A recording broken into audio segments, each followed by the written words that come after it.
ബ്രേക്ക്ഫാസ്റ്റിന് ടൈം കഴിഞ്ഞു. 9:30 ആയിരുന്നു. സാധാരണ എല്ലാ സ്ഥലത്തും 10 മണിയാണ്. അൺഫോർച്ചുനേറ്റ്ലി ഇവിടെ 9:30 ആണ്. അപ്പോൾ നമ്മൾ വന്നപ്പോൾ ഇവനെ വെച്ചാണ് നമ്മൾ വിറ്റത്. നമ്മളെ എന്നൊക്കെ പറഞ്ഞപ്പോൾ അവരകത്ത് എന്തെങ്കിലും എടുക്കാനാന്നൊക്കെ പറഞ്ഞു. അത് വെച്ചാണ് നമ്മൾ അഡ്ജസ്റ്റ് ചെയ്യാൻ. പിന്നെ ഇന്നിപ്പോൾ May 4 കൂടെ ആയതുകൊണ്ട് അശ്വിൻ കണ്ണ് തുറന്നപ്പോൾ തൊട്ടേ റിസൾട്ട് നോക്കിക്കൊണ്ടിരിക്കുക ഇലക്ഷൻ്റെ. ഇവിടെ നാട്ടിലെന്തായി? ചെന്നൈയിൽ തമിഴ്നാട്ടില് വിജയ് ലീഡിങ് ആണല്ലേ? വിജയ് എണ്ണം തൂക്കി എന്നാണൊക്കെയാണ് പറയണത്. ഞാൻ ആക്ടർ വിജയുടെ ഭയങ്കര ഫാനാണ്. അതുകൊണ്ട് എനിക്ക് സന്തോഷമേ ഉള്ളൂ. ഞാൻ രജനി അണ്ണന്റെ ഫാനാണ്. രജനീകാന്ത് എന്തായാലും ഇലക്ഷൻ ഇല്ലല്ലോ, അതുകൊണ്ട് നമുക്ക് ആരും വേണ്ട. അത്രയ്ക്ക് ആര് ജയിച്ചാലും അതൊരു പ്രശ്നമേ അല്ലല്ലേ? അതെ. ഓക്കെ, ഇവിടെ നാട്ടില് ആരൊക്കെയാണെന്നുള്ളത് നമുക്ക് പിന്നെ കാണാം. കുറച്ച് കഴിഞ്ഞാൽ അറിയാൻ പറ്റുള്ളൂ. ഇപ്പൊ എങ്ങനെ ചിലവർ കയറുന്നു ചിലവർ താഴുന്നു ഒന്നും പറയാൻ പറ്റില്ലല്ലോ ആര് ജയിക്കുന്നു.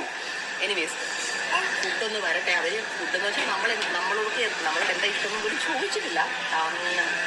ഉള്ളെന്തെങ്കിലും കഴിയാതെ നമ്മൾ മറ്റേ എന്തെങ്കിലും തന്നോളം വന്നു. സോസ് എന്തെങ്കിലും ഉണ്ടായിരുന്നെങ്കിൽ എനിക്ക് തിന്നായിരുന്നു. പക്ഷെ അശ്വിന് അതും പറ്റാറില്ല. എനിവേസ് നമുക്ക് നോക്കാം.